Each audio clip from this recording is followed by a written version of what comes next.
And the left is already calling for Trump officials to be punished. First, CNN made it clear the job prospects for Trumpers are grim. There are people in the president's inner circle, the Hope Hicks, the Dan Scavinos, those types. They're focused on dealing with the president, managing his anger, I'm told. But there are a lot of other people who are not particularly close with the president who are trying to figure out what is their next job going to be? What is their next job going to be? And what is it like going into the job market? Not from a normal White House where typically you've got a lot of offers, but coming from the Trump White House.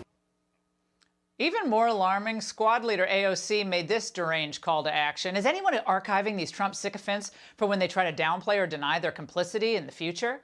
A former Obama official actually indulged her, noting that he and some former Buttigieg staffers were starting a Trump accountability list, a political hit list, a blacklist of sorts, courtesy of the Party of Tolerance. Joining me now is Dinesh D'Souza, conservative commentator, filmmaker. Dinesh, the blacklist. I mean, you've been writing about this for decades. The left has always had one.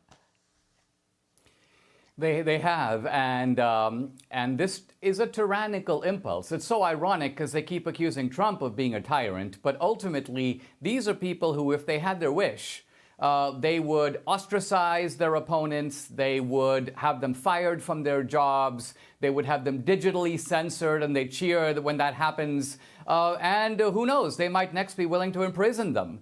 The historian David Blight from Yale recently spoke about Trump and the GOP as the new Confederacy. Now, this was a very poisonous accusation. Think of it. First of all, a member of the party of the Confederacy is accusing the leader of the party of Lincoln of being a Confederate. But I think that what he was trying to do is sow the kind of hatred that makes Trump supporters into enemies of the country. And then this licenses, in the name of tolerance, believe me, a kind of wave of anger and retribution against these people because they are seen not as critics, not as dissenters, not as people who are wrong, who need to be persuaded, but as enemies who have to be taken out. Yeah, and Dinesh, I think it also opens the door to physical attacks, too.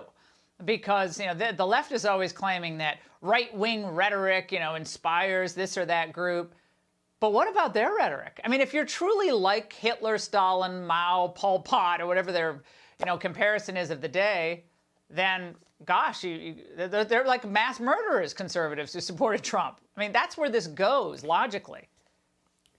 Well, I think in the old communist states, it was simply the state that carried out, ultimately, the recriminations, the violence. But in this case, the left seems to be counting on a kind of alliance of media, digital moguls, corporate sponsors to work together with the left so that ultimately they can expose people, target them, get them kicked off and made into public non-persons, and at the end of the day, who knows, unleash the deep state against them, perhaps. Well, Dinesh, they're already doing this, though, right? They've already waged their war at academia. I mean, you're not going to get a promotion in most schools if you're a well-known Trump supporter. You're not going to get tenure in most schools. You're not going to get an elevation in the military, probably, in some cases, if you're known to believe in certain traditional values. So a lot of this is happening, but she's just being really vocal about it. Absolutely. I saw in my own case years ago, sitting across from these Obama prosecutors, that if they could, they would have locked me up for 10 years on a minor technicality because they didn't see me as a critic. They saw me ultimately as an enemy. And that's the kind of poisonous mentality that the left is putting into the public discourse, even justifying it, justifying it in academia, justifying it in media, and ultimately it carries over to the government. Dinesh, thank you so much. Perfect person to talk about this tonight.